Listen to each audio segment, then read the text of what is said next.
Kenny McKinstry, seed at number 1. What are going to be your tactics over the next 2 days?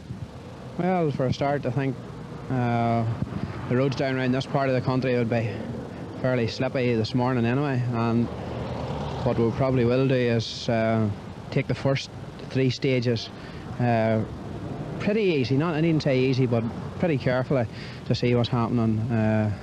AJ Keating there's behind me, and I'm sure AJ will be, as usual, going very quick, you know, so obviously I have to keep an eye on him, and I'm sure there's a lot of boys behind him as well, so I'd say take it handy just for the first 3 and see what happens.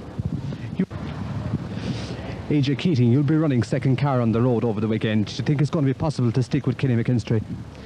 It will be difficult, but I'll be trying. I haven't done the event last year, so it's all new territory to me, but I'm hoping for a good weekend sport.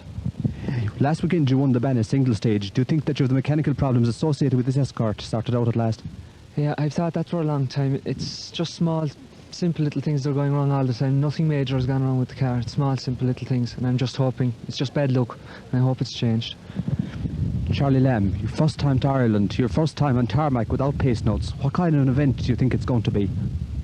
Fast and furious, I would imagine, knowing you Irish lads. You told me earlier on that you'll find it difficult, that the usual events in England are about 60 miles of tarmac. Will it be very difficult to adjust? No, we've been to Belgium and done 2, 3 over there. That's been 200 plus miles, and we seem to manage. And this particular escort, could you tell us a little bit more about it? Started life off as Bornwalder Guard safari car. It was sold to a fellow in England called Piggy Thompson from the Ford factory, who spent a fortune on it.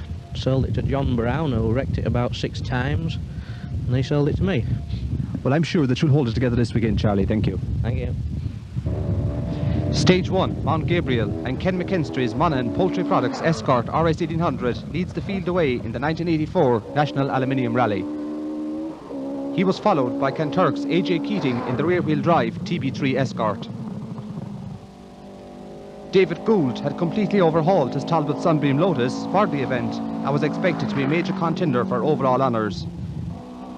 Next on the road was Dublin photographer Frank Fennell, partnered by Alan Fallery in the Talbot Sunbeam. The rear-wheel drive Gartrack Escort of Sean Delaney was also expected to be there or thereabouts at the finish. Sam Hawkins and Sean Hanley in the Clio-sponsored Chevette were looking for their first major success with the new car. The leading overseas entry was Englishman Charlie Lamb in the ex-Bjorn Waldegard Escort RS 1800. Also in an Escort and aiming for class honours was Frank Maher. While the best seeded local entry was Skibbereen publican Bernard O'Brien in the 2-litre single-cam Escort. Ken McKinstry gave notice early on in the event that he meant business, setting the fastest stage time 4 minutes 40 seconds on the first special stage. He was 12 seconds faster than second place man AJ Keating, who started on wet weather tyres even though the tarmac was powder dry.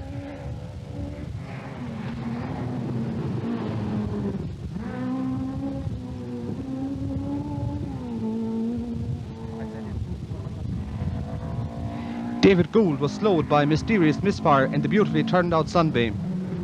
He was lying 10th, almost 40 seconds off the pace. Sean Delaney lost time when the battery master switch disconnected. He was now 7th.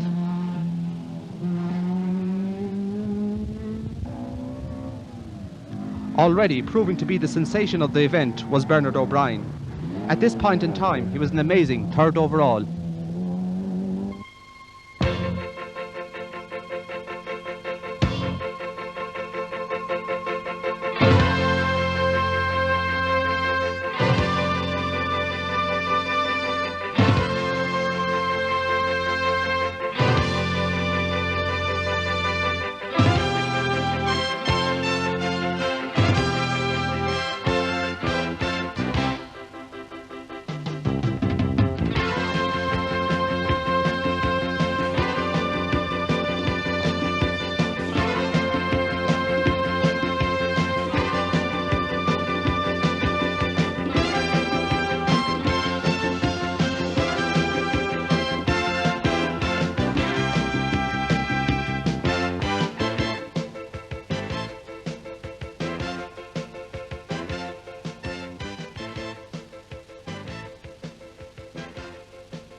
Weather conditions during an event always plays a vital part in deciding the outcome of a rally, but it was the conditions that prevailed the 2 days before the event that had such a dramatic influence on the 1984 National Aluminium Rally.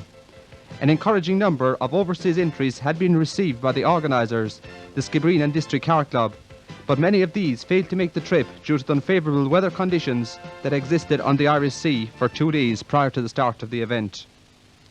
Amongst these was the original number 3 seed John Price, who arrived at the ferry point to discover that there had been lorries knocked all over the place on the previous crossing. John decided not to risk his rig and returned from home. Number 2 seed Richie Healy also failed to make the start when a new clutch for his escort did not arrive in time on the ferry. Last year's winner Brendan Fagan also failed to make the start ramp, whilst Winston Henry was forced at the last moment to withdraw his entry.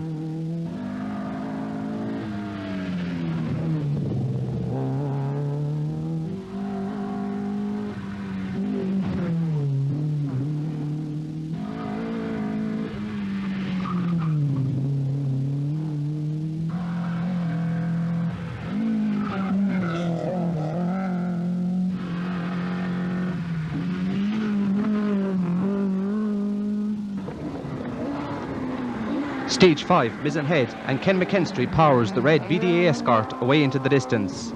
The gap between himself and the escort of AJ Keating was now almost 2 minutes. AJ was heard to comment, "I have no excuses, I can't live with that pace." David Gould was still hampered by that misfire, which was caused by the wrong jets being fitted in the Sunbeam's carburettor. Frank Fennell in the Flowgas sponsored Sunbeam was now up to third, but was under tremendous pressure. Sam Hawkins was fifth and he had no major problems to report. Charlie Lamb was enjoying his first experience of Irish tarmac rallying and was 7th overall. Mal Stewart had to change the distributor of the Avenger on his way out to the first stage, but was going okay now and was 8th overall. Bernard O'Brien had dropped back to 4th, but only 7 seconds separated him from Frank Fennell for 3rd. The battle between the two was proving to be the highlight of the event. Another local man doing nicely was Martin Swanton and Michael Buckley. They were 6th and were not allowing 5th place man Hawkins to relax for a moment. News of retirements was beginning to come in. Already out at this point was Bob O'Callaghan, who rolled the escort. Also out on stage 3 was Sean Lockyer when the brand new Golf GTI struck a wall. Dennis Cronin and John Oakley were also out with a blown engine.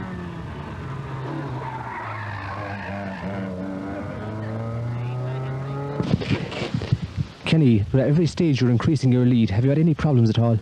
No, not so far. The only problem we did have was at the beginning of the last stage. They went to start the car and there was just a bit of smoke that come out of the whole thing, you know. So it eventually turned out that the starter wire had come off, you know. And we got a push start and we're just repairing it now, but other than that the car's run fine. And do you think that the stages are very, very fast and that they're suiting your escort? The stages are very, very good. I think maybe the third one is the only one that's a wee bit slippy. I thought this morning it was going to be wet, you know, over the stages, especially around the coast there, but they're very, very good surface. At the moment, you've nearly 2 minutes of a lead. Have you any notion at this stage of easing it back a small little bit? I would say after this run round, I would say now we're going to be taking things a wee bit more handy, you know, than before. Thanks, Kenny. Thank you. At this stage, AJ, do you think there's any way that you can catch Kenny? No. No, he's just going too quick. I'm quite happy to be in second place. If I finish second, it'll be a good result for me this year. As you know, I've had a lot of bad luck, and I finish in second overall, I'll settle for it. But are you driving the car at 100%? Are you keeping something back to make sure for that finish? No, I don't think I'm just not on form. You know, I've had quite a sleepless night last night, and it's telling. But I'm not in top form, but it's no excuse. I'm not able to catch Kenny anyway. Well, things will be better tomorrow. Thanks very much, AJ. Thank you. David, you had serious problems earlier on this morning with a misfire. Have you cured it at all? No, we tried changing pump jets, changing timings. We can't seem to get the car to pull over 6,000 revs, and it doesn't even want to pull up to 6,000 revs, so we're way down on power. It's like driving a 1300 really.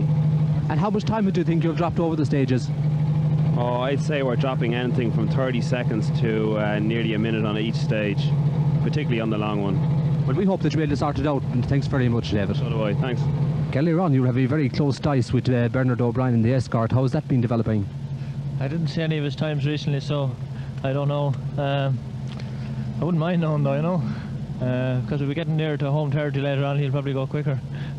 But how have you found the event so far? Stages, etc.? They're far too quick for a Group A car. The next one we're coming on to now isn't so bad, but the other two are very, very quick. McKinstry continues to pile on the pressure, the gap between himself and Keating increasing by the mile.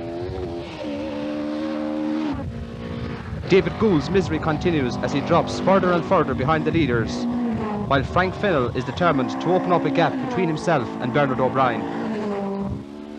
Mal Stewart and Ken Rees are happy to hold station and make their bid over the Sunday stages. The first leg of the rally on Saturday consisted of 3 stages in the scenic Skull Mizenhead area, each stage repeated 3 times. The stages themselves were very, very fast and in exceptional condition, resulting in extraordinary fast times being set throughout the day. The location and timing of these stages ensured that the large crowd of spectators were able to visit numerous locations, thus adding to the enjoyment of the event.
McKinstry has had a trouble-free day and now leads Keating by almost 3 minutes. Similarly, Keating has had no car problems except with his service wagon, which had to be towed around all day due to a broken gearbox. Frank Fennell got a little bit of a scare when his engine began to overheat earlier, but was now okay in the sunbeam. Sam Hawkins was still 5th. Charlie Lamb was still 7th, but the gap between himself and Mal Stewart was a little bit too close for comfort. Only 9 seconds separated the pair at this stage.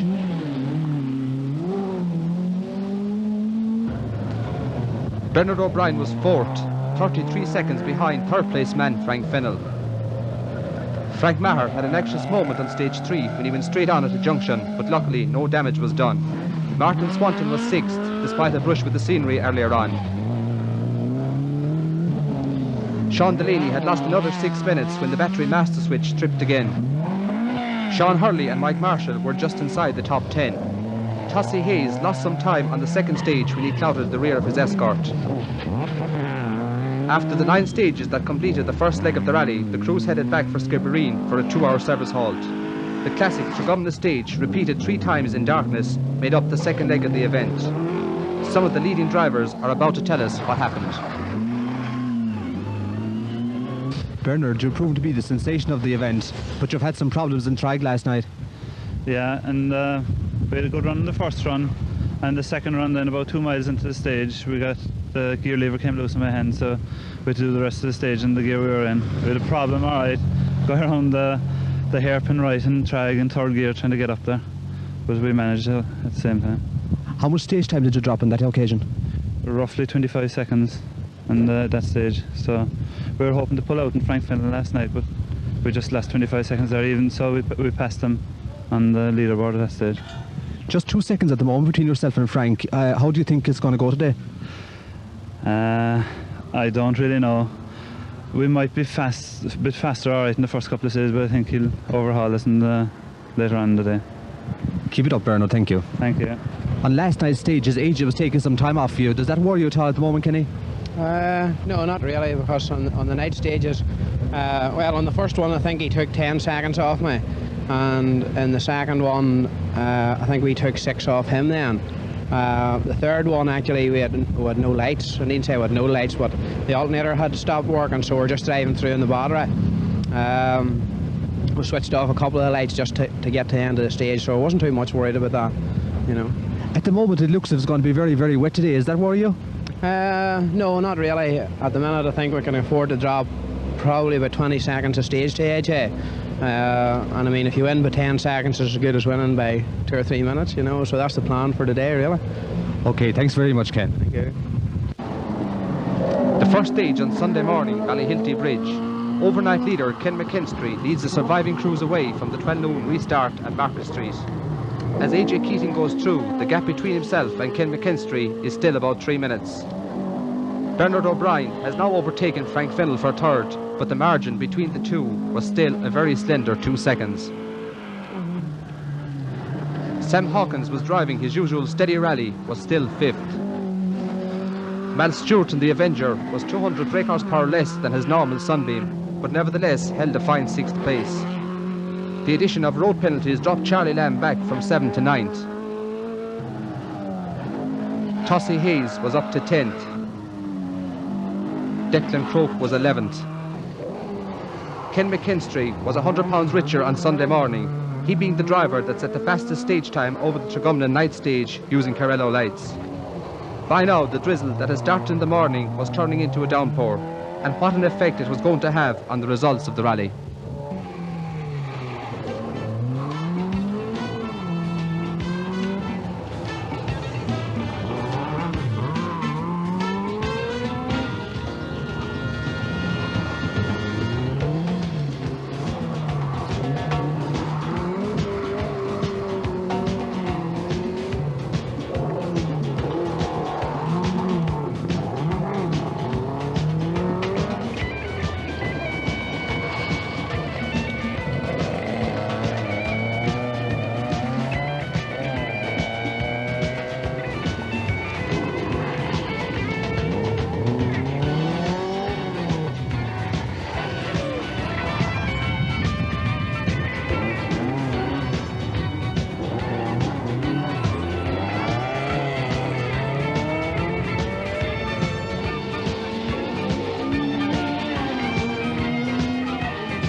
As motorsport fans throughout the world had the final Formula 1 Grand Prix, which would determine the world champion for 1984 to watch from Portugal, West Cork had its own Grand Prix as the National Aluminium Rally came to the village of Durris.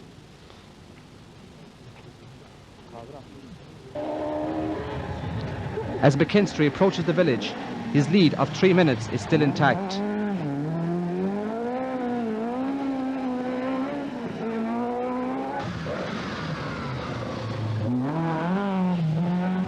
Keating had been slowed due to his wipers not working at one stage, but he had settled for second place very early on in the event. Bernard O'Brien is now fourth, 6 seconds behind Frank Fennell, whose Sunbeam was way more suited for the wet and slippery conditions. Hawkins had slipped back to 6th due to wrong tyres. Stewart was revelling in the wet and was now up to 5th.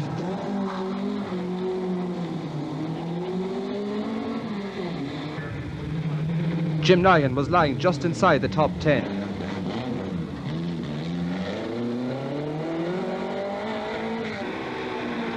Another man about to make his challenge on the top 10 was English visitor Jeremy Bailey.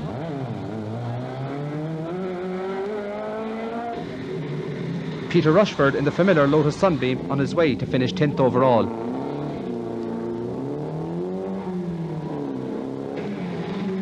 Saturday's problems had put paid to Sean Delaney's chances of challenging the leaders.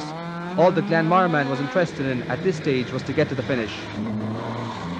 Here we see the Mark 1 escort of Mike Lynch, who finished 9th overall.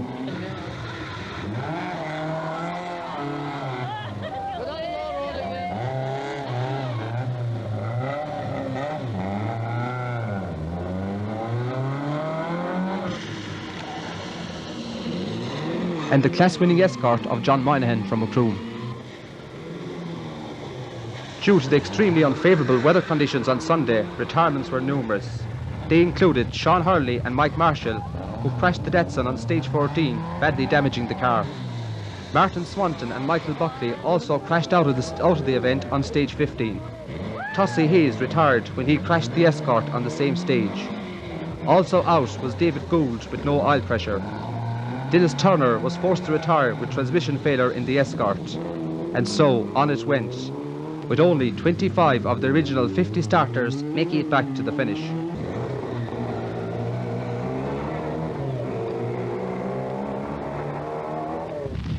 Very wet and windy, Kenny. Is it very, very treacherous out there on the stages? Yeah, the first stage especially is very, very slippery, yes. The narrow bits of it are very narrow, and the water's just running down where your tyres are running, so, I mean, it's crazy stuff, you know. And you've no hairy moment whatsoever? No, today we've been, first stage we drove pretty hard, and after that we've just tried to stay, you know, keep our distance, you know, and we've had no problems. We're trying to stay out of trouble. It's hard to do, but we're trying our best. AJ, it must be very, very hair-raising to be driving around these stages without any wipers. Oh, it certainly is. Driving cautiously. We had a problem with the wipers. They stopped about a quarter mile into the long stage. We drove half the stage without wipers, but then it got so bad that I had to throw off the belts, put my hand outside onto the windscreen and get them going manually. And having done that, the wiper shot off the windscreen altogether. So I was going through the fog with wet windscreen, and it was quite dodgy. I lost a lot of time, but it's not going to make any difference in the results. You lost the third place temporarily this morning with wrong tyre choice. How much time did you drop on that occasion? Roughly about 20 seconds, 25 seconds. In the first two stages we had the wrong tyres on. So we changed onto PBs after that, and we're getting back time the whole time now. And you were confident at this stage that you're after overtaking Frank Fennell again? I think in the last two stages we have to overtake them again, but at least I hope I have. But other than tyre choice, you've had no problems with the car? None whatsoever. It's run quite smoothly all day. Thanks very much, Bernard. Thank you. Bernard O'Brien so far was having a trouble-free run, but a blown engine on the final stage when lying third ended the Skibbereen man's interest in the event. In 10th place was regular English visitor Peter Rushford in his familiar Sunbeam. Mick Lynch brought his Mark 1 escort home in 9th position. Here he passes Frank Fennell in the Group A car, who had been off earlier in the stage, dropping valuable time. A rear wheel puncture adds to his misery, dropping him down the leaderboard to 7th overall.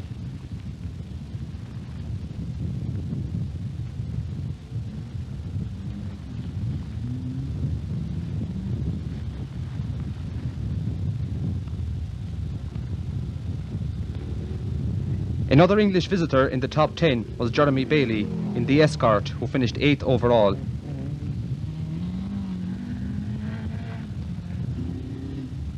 In 6th place was former hot rod champion Jim Nyhan, navigated by Vincey McGrath, also in an Escort. Charlie Lamb, on his first visit to Ireland, brought the Escort home in 5th place. He is passed here by determined Mal Stewart, who turned up the wick over the final few stages to finish a fine 3rd overall. Sam Hawkins and Sean Hanley finished 4th. They were beaten by a mere 27 seconds by the Welshman Stewart for 3rd place. AJ Keating and Fergus Connolly finished an excellent 2nd in their rear-wheel drive Escort. So, the winners of the 1984 National Aluminium Rally was Ken McKinstry, partnered by Brian McNamee. Ken's late decision to enter the event paid off well. He was £1,000 richer, and the rally fans in West Cork were given a huge treat with his spectacular style of driving. This is Michael White saying thanks for watching and hoping you enjoyed this Cork Video Services production.